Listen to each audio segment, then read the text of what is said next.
Welcome back to the Wall Street Ninja, ladies and gentlemen. My name is Kerry Stevenson. Today I've asked Rob Brueggemann. He is the president, CEO, and director of Canstar Resources. Now you can see right there, the TSXV is ROX and they're on the OTC is CSRNF. Thanks for making it so easy for me, Rob. They're over in Newfoundland.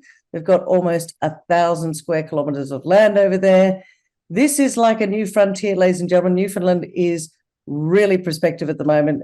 It's my favorite topic. It's gold. Rob, great to see you. Welcome to Wall Street Ninja. Yeah, thanks for having me, Kerry. Can you start? Let's start off by a brief overview, if you like, of who are Canstar Resources. Sure, yeah. So Canstar as a company has been around for a while, but really its current incarnation is less than 2 years old. Put it together when we saw what was going on in Newfoundland in terms of major high-grade orogenic gold discoveries. So we took Canstar, which did have some polymetallic properties in Newfoundland already, but it wasn't really active on those. We managed to do an option deal with Altius Minerals, and we got this big land package that is pretty much on trend with another company, Newfound Gold, which had made this major discovery in kind of 2019, 2020. So for the past 2 years, we've been focused on exploring these properties. And a lot of this really had no exploration in the past, or in some cases, there was a little bit of base metal exploration, but for all intents and purposes, there's been very little work done there. What we've found is we've got gold anomalies that span now almost 100 kilometers on our property. So there's gold mineralization there. The challenge really is to find the source of that material in tills and rock samples and stuff on the ground, figure out where it's coming from, and then drill it. So that's what we've been working on for the past couple of years. Put together a team, very solid individuals, many of whom are from Newfoundland. The infrastructure is quite good there as well, so our costs are quite low. I think we're drilling for less than $250 Canadian per meter, which is good, and we've got a pretty lean cost structure. So, yeah, I think doing all the right things in terms of trying to make a major new gold discovery. All right, trying to make a major new gold discovery. I said at the beginning, you've got almost 1,000 square kilometers. I think it's 939, ladies and gentlemen, if we want to be exact. Rob, that's a big land holding. How do you know where to start? What are you doing? Are you doing just soil sampling? You've done some drilling, I know, but how do you work out where to go? Yeah, it is too much land, to be honest. But what you do when you have this new area is you grab as much as you can that you think is prospective. So you go based on the government maps, you go maybe on Airborne Mag, and you say, okay, well, here we have this major structure, so let's get that in case you find something. Because if you find something, you want to have all that land around you, not somebody coming in and picking up land nearby. So we think the right strategy is to start very large, and then as you figure out what the more attractive areas are, then it'll get cut back. So you will see that shrink as we find what's interesting. In terms of how we go about that, because it is very large, yeah, we use a lot of well, basically any method we can. Use whatever tools we can use to get us in the right areas. That's key.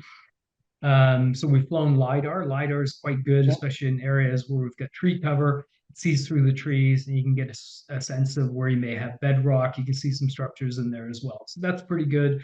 Mag works quite well. Again, I mean, it doesn't show you where there's gold per se, but it shows you these major structures, interesting features, folds, flexures, etc. So mag is very good.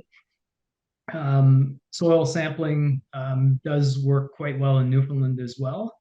All these things, so that geophysical, that geochemical starts to bring you into the right areas. So you start to see these big anomalous areas. Then we'll send in the prospectors. So they're quite good at looking at different rocks, especially if there's outcrop. They'll map different things along with the geologist. We may do ground-based mag just to get more refined mag. We've tried IP as well, Okay. just to look for resistivity, because the gold generally is contained, or the high grade gold is contained within quartz veins. So if those veins are big enough, then you see those on IP. Till sampling works very well there as well. So the problem is there is a lot of glacial till. But what we find is if you do gold grain analysis in the till, you can actually count the grains. And the labs like ODM is who we use. They're very good at actually looking at the grains under the microscope. And then based on the shape of the gold grains, they can tell you whether they're pristine and they really haven't traveled far, or if they're deformed, then potentially they've traveled could be a kilometer or more through glaciation.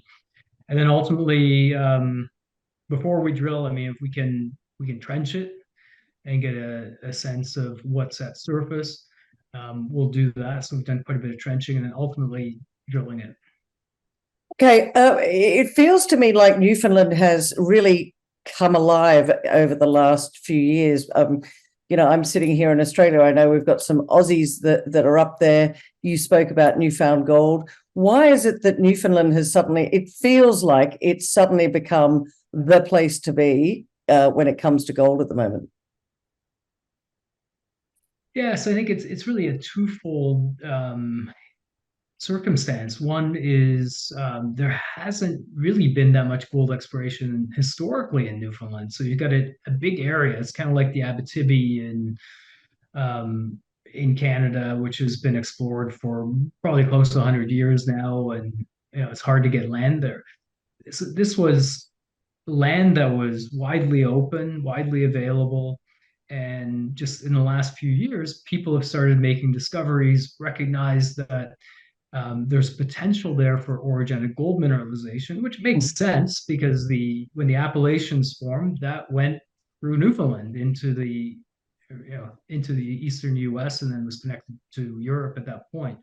So the setting is right, and companies like Newfound Gold, Sokoman, what they showed is yes, there's some substantial high grade gold there in locations that are very accessible, in many cases not far from a highway. So that's hard to find.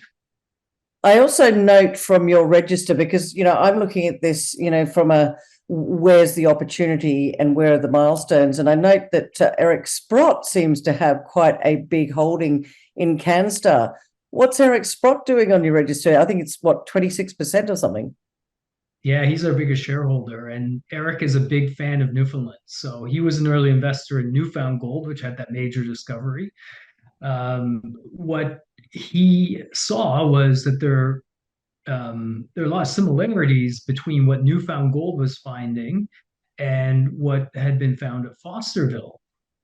Yeah. So as a result of that, and obviously he had done well on Fosterville and Kirkland Lake, so he redeployed money into Newfound Gold, was doing well on that. And so he said, hey, I think this is a new district. I'm going to invest in a number of companies. Unfortunately, one of those companies was Canstar. So we're quite fortunate to have him as a big shareholder. All right, so let's talk about what you've been doing. I'm talking to you now. We're coming up to the end of February 2023.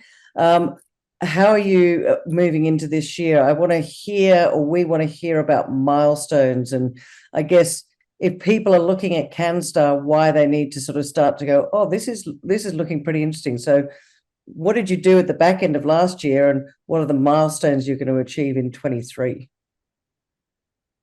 Yeah, so last year was quite a busy year for us, and we did really two waves of exploration. So we did the very macro stuff that we touched on earlier, where um, most of the property we looked at what might be the interesting areas. So we did a bunch of helicopter supported work for the more remote claims, lots of soil sampling, mapping, etc. That was done, I'd say, in the middle of the year. We had done a winter drill program in, I guess it would have been February, March of 2022. That was focused on what we call the Kendall prospect, because Kendall is really what excited us and got us into this property, because uh, that's where on the property they found visible gold at surface in samples that graded up to 4,485 grams per ton of gold. What? in a yeah, I mean, selective. It's a grab sample, but still, like, kind of gives you an indication of potential. It is quartz vein with some nice gold content right at surface, and so we've been drilling that. In the fall, we went back and drilled some more holes. So we've had some good drill intercepts there. I think we've defined it over about 200 and mineralization over about 250 meters by about 50 meters. Very close to surface and fairly continuous. So that's been the major focus of drilling. But then the other thing we did, we drilled about I think 6,400 meters in the fall. Some of that was again at this Kendall prospect, but in 5 other areas as well. We put a series of drill holes. So we didn't want to just focus on the one area. Basically, over a 10-kilometer strike distance, we tested, I think we put in 51 holes. So Okay. assay results for those are pending. Trying to Not get back yet. those out. Yeah, I think probably we've been told in the next 2 weeks or so we should get those back. So call it by early March. We should be able to get results out to the market, and yeah, we'll see what comes out of those and how we follow up with that. But yeah, waiting on significant number of holes, and that's going to drive what we do for this year, which will be some follow up from the drilling, and then also some follow up from that earlier work, which is really target generation, because we did find one area down in the southern end of the property that's called Fushi Bay, and there's less tree cover, and we found a pretty significant area with major soil anomaly, good outcrop. So that's an area we want to go back to and potentially see if that's worth drilling as well. So, if you look at it, would Fushi Bay be one and Kendall is the because it's a lot, but you've done 50. I think you said 51 holes. The majority were at the Kendall project. Is that correct? Yeah, I guess 20, just over 20 holes are at the Kendall prospect. Okay. And the other 30 holes were at these 5 other prospects. Some of those were brand new, never drilled. There were a couple that had one drill hole, and drill holes from decades ago and very shallow. And then also there's another area on the property called Wolf Pond that is quite interesting, where most of the historic drilling on the property had taken place. And so we did some follow up there, because that was an interesting one where a company called Westfield in the mid 80s drilled a number of holes. But what we found is they actually didn't drill where there's a major soil anomaly. So they had some mineralization close to surface, but we thought, well, let's go drill the soil anomaly and see what we hit over there. So those results are pending as well. There's a lot of results pending, Rob. I'm going to have to come back and keep a very close eye on Canstar, I think. 2 questions for you. You mentioned before about infrastructure, roads, power, etc. From where you are you remote or is it easy access? Because I think that's important as well. Yeah, the access is quite good. I mean, obviously, it's a big land package, and so it depends on where you are. We've got some claims kind of at the ends of the property package that are quite remote and you need a helicopter. But the central portion of the claims, there's a highway that cuts right through it. So we can fly into Gander, and then it's about a 2-hour drive down the highway. Our core shack is actually an old diner that's right off the highway. It wasn't being used anymore. So yeah, we're right off the highway, and then it's there's some pretty good access roads, hydro trails, etc. So yeah, the access in the central portion of the property where these targets like Kendall, Wolf Pond are, yeah, we can drive a truck almost right to them. I always look at things and think it's the people, projects, prospects, the 3 Ps. You said before you've got some prospects, you've got local people there. Talk to us about the team and how you put the team together. Is it a lean team? How much experience have they got? Yeah, so it is definitely a lean team. the core team. We've got some geologists. The group is headed by Matt Lapointe, who has been in the industry for about 20 years as VP Exploration. So he's worked throughout Canada as well as in Africa, small companies as well, major companies, but very technically savvy VP Exploration. The geologists that we have are two of them are from Newfoundland. We have another one from Ontario, and then all of the prospectors are local and either been prospecting all their lives, or we have some that are interesting where they really have two jobs, and one of their jobs is hunting guides, and the other job is prospecting, but all in the same area. So, these people love to be outside. They know the benefit too is they know the area, they know the cabins, Yeah. they know how to get around, and they live nearby. So, we don't have to fly them in or truck them in or anything like that. They're local. Really happy to do this work. Happy to be outside. So yeah, quite fortunate. They love, it's amazing what they can find. They constantly find new gold sources. And that's the key, isn't it? You've got to find the source of this gold as well. Now we're running out of time. I think it's going to be a very interesting time for Canstar going forward. So you're waiting for the assay results to come back. So there'll be news flow coming out that people should be looking out for. More drilling in 23, I assume.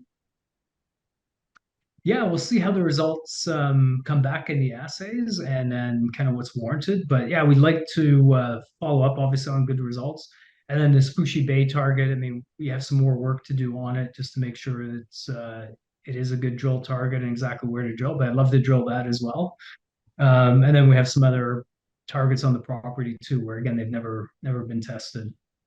Have you got cash in the bank at the moment? We will need to raise some more money if we're going to drill. So that's why we're waiting for the assay results just to see.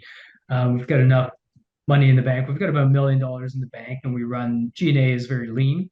So we've got enough to keep the core team going and wait for the assay results. But yeah, if we're going to do a significant program, we will have to raise money. Of course, being Canadian and Canadian listed, working in Canada, we can do flow through. So that's, love that scheme. Advantage. Yeah, that's helpful. Rob, it's been great to chat to you, but we're running out of time. Wrap it up for us and give us 3 reasons why people should be sitting up and taking some notice of Canstar right now. Sure, yeah. So the first reason is we're in Newfoundland with a massive land package, over 900 square kilometers, following this major structure with known gold anomalies. So yeah, a lot of potential for discovery on a big property. That'd be number one. Second one is, I think the culture and the team, we run things very lean. And that way money goes into the ground. I approach this really more from an investment perspective. I don't want to see money get burned on G&A. I want to have it go into the ground and find some gold. And then the third reason is Newfoundland. It's a major new gold district. It will take some time, but I think there's a reason that people like Eric Sprott love it. He's a big investor there, and he's 26% shareholder of ours. There you have it, Eric Sprott. He's no fool. He likes Canstar. Ladies and gentlemen, do your own research, but the assay results are pending. It's a great time to take a look at what's happening there over there at Canstar in Newfoundland. And of course, it's gold, one of my favorite subjects. Rob, thanks so much for joining me on Wall Street Ninja today. Great to see you, and we'll talk to you again soon. Thanks, Gary. Take care.